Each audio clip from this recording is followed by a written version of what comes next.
Kasako Media, tunaangazia maisha, tunaandika kesho. Wiki iliyopita kulikuwa na show ya Davido ambapo hii show aliifanya nchini Tanzania, ambapo hii show iliandaliwa na Kesto Like Unlock, umenielewa? Na Davido aliweza kufika Tanzania na timu yake nzima kwa ajili ya kuhakikisha kwamba anakamilisha hii show ambayo alikuwa anakuja kuifanya Tanzania. Lakini pia timu yake ya ulinzi alikuwepo nayo ili kuhakikisha usalama wake unakuwa ni mzuri na salama wakati wote akiwa hapa nchini Tanzania. Sasa mnaambiwa bwana, kwenye timu ya ulinzi ya Davido ambayo imekuja Tanzania kuna huyu mwamba hapa ambaye yeye ni mzungu. Kwa historia yake, of course, huyu jamaa inachekesha kidogo, lakini jamaa aliacha kazi yake ya wanajeshi ili kuweza kumlinda msanii, kisa tu kwa sababu kuna fursa ya mkonje mrefu zaidi.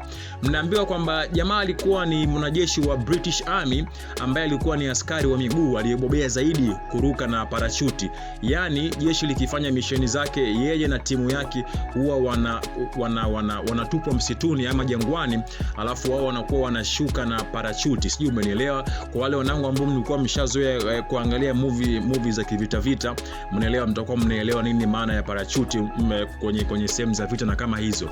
Sasa huyu jamaa hapa ambaye ni mzungu, ambaye ni bodyguard wa Davido, ambaye alikuja naye juzi kwenye show yake, Unyamwezi, yeye alikuwa ni mwanajeshi, umenielewa? Lakini pia alishawahi kutumikia jeshi la British Army, umenielewa? Sasa mnaambiwa kwamba jamaa aliamua kuachana na kazi ya kijeshi akawa mlinzi wa Davido, na mnaambiwa kwamba jamaa analipwa $15,000 kila baada ya mwezi, ambayo hiyo $15,000 ni zaidi ya shilingi milioni 38 za kibongo, yani za kitanzania.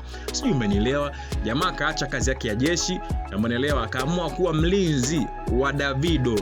Na kwa sababu gani ameacha jeshi? Ameona kwamba kuwa mlinzi wa Davido means kwamba kuna mkonje mrefu zaidi kuliko yeye kuweza kusurvive kwenye kazi yake ya zamani ambayo alikuwa anaifanya ya wanajeshi. Sijui umenielewa?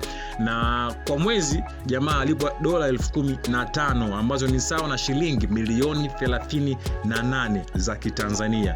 Niambie kibongo, kwa mfano wewe ndio ungekuwa mwanajeshi alafu unaombwa bwana uwe bodyguard wa msanii fulani mkubwa Tanzania ambaye yeye atakuwa na kulipa shilingi milioni 38 kwa mwezi. Je, upo tayari kuacha kazi yako ili uweze kupokea hela hiyo milioni 38 kila baada ya mwezi? Niambie mtazamo wake ni upi juu ya hii post ambayo nimekuwekea.